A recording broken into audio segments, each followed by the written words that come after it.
Jadi ada hal yang menarik juga ya. Hampir sebagian besar masyarakat, lalu informasi-informasi yang diperoleh di masa lalu menyatakan kalau misalkan titik nol itu adalah menara sinyal yang di dalamnya ada prasasti, itu menunjukkan titik nol Batavia. Setelah dikaji ulang, ternyata titik nol yang dimaksud itu bukan titik nol Batavia, tapi titik nol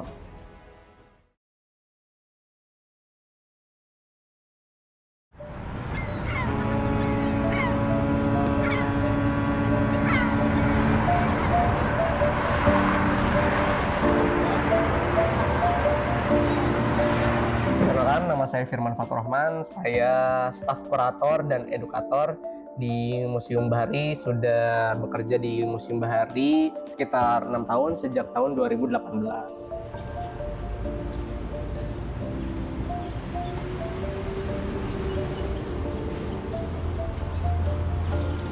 Sebelum adanya Tanjung Priuk, ya, Pelabuhan Sunda Kelapa dan area Menara Syah Bandar ini menjadi titik penting untuk kedatangan kapal-kapal Pelabuhan Sunda Kelapa ini, karena Pelabuhan Sunda Kelapa menjadi pelabuhan utama ya masa VOC dan Hindia Belanda sebelum adanya Tanjung Priuk 1880-an tuh.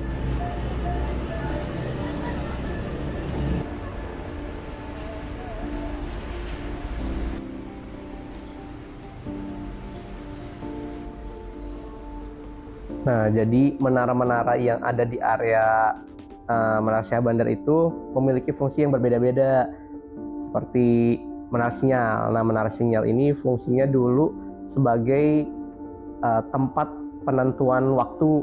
Jadi kalau misalkan kita melihat Greenwich sebagai patokan waktu dunia atau GMT ya, Greenwich Meridian Time. Nah, dulu menara sinyal ini memiliki fungsi yang sama seperti itu.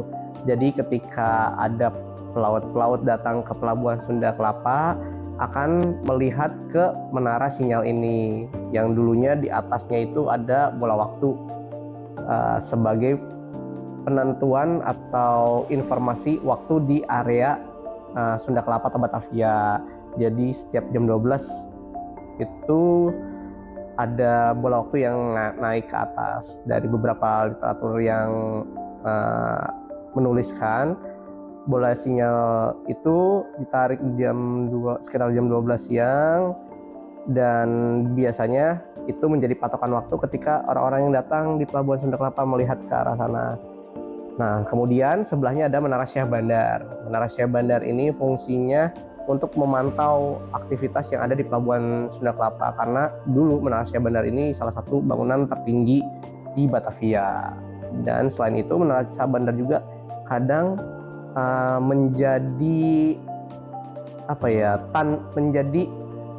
informasi awal melalui tanda bendera-bendera yang dikibarkan di atas Menara Syah Bandar. Itu bisa dilihat oleh orang-orang yang datang di Pelabuhan Sunda Kelapa.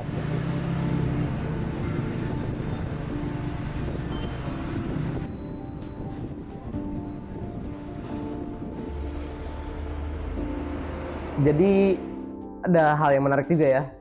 Hampir sebagian besar masyarakat, lalu informasi-informasi yang diperoleh di masa lalu menyatakan kalau misalkan titik nol itu adalah menara sinyal yang di dalamnya ada prasasti, itu menunjukkan titik nol Batavia.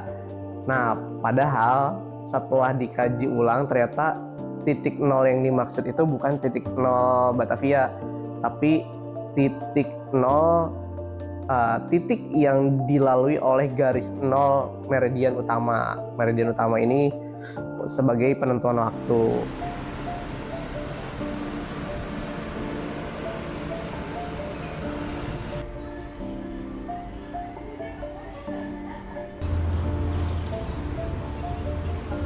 Jadi kenapa pastikan menjadi titik nol itu dari prasasti yang ada di dalam menara sinyal tersebut. Ada prasasti bertuliskan aksara Cina di situ yang sudah diterjemahkan, ditelaah ulang oleh Bapak Arnold Hah. Dia seorang peneliti dari Belanda. Dia meriset ulang, mengkaji ulang. Nah, ternyata dari translatasi dan pemaknaan beliau ini adalah bukan titik nol Batavia seperti sebelum-sebelumnya, tapi ini adalah titik nol untuk menentukan waktu, garis bujur itu, meridian. Nah, ini yang menjadi prasasti penting yang kita obrolin dari awal. Ini adalah prasasti titik nol Batavia. Titik nol pengukuran waktu. Jadi di sini ada informasi tentang survei mengukur menentukan kantor garis bujur asal atau matematika. Nah, di sini dari arti ini dapat disimpulkan kalau ini dulunya adalah kantor survei asal garis bujur. Jadi titik yang dilalui oleh garis bujur atau meridian utama seperti itu. Dan dari tempat inilah penentuan waktu untuk area Batavia ini ditentukan.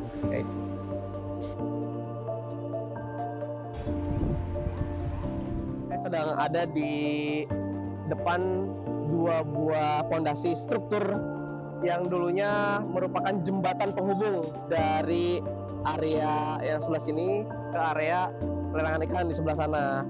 Nah, di sini dulunya biasa dilewati pejalan kaki, lalu gerobak, dokar, delman seperti itu untuk bisa ke pelelangan ikan di sebelah sana.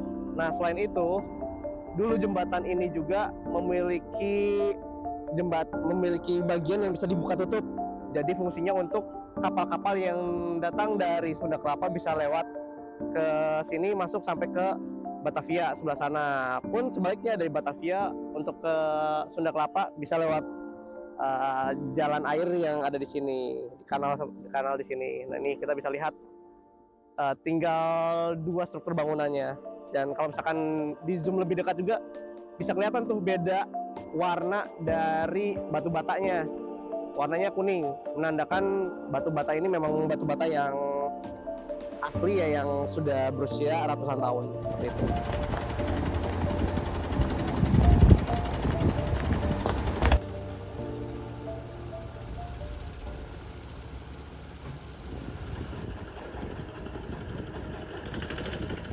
Jadi area ini ataupun gedung menara sinyal sebagai titik nol meridian utama menjadi penting karena area ini merupakan salah satu bagian dari pintu gerbang kedatangan orang-orang yang ingin masuk ke Batavia. Jadi sebelum masuk Batavia harus melewati area ini dulu, dan area ini menjadi titik informasi awal bagi para pendatang, baik untuk pengukuran atau penetapan waktunya, informasi awal dari bendera yang dikibarkan, dan lain sebagainya. Semua informasi awal itu didapatkan dari awal pintu gerbang kedatangan ini atau area Menara Syahbandar ini. Nah, sampai akhirnya nanti mereka bisa masuk ke dalam. Nah, ini menunjukkan ya betapa pentingnya area ini, menara sinyal sebagai titik nol meridian utama, Menara Syahbandar, dan bangunan-bangunan penting lainnya di area Menara Syahbandar ini, begitu.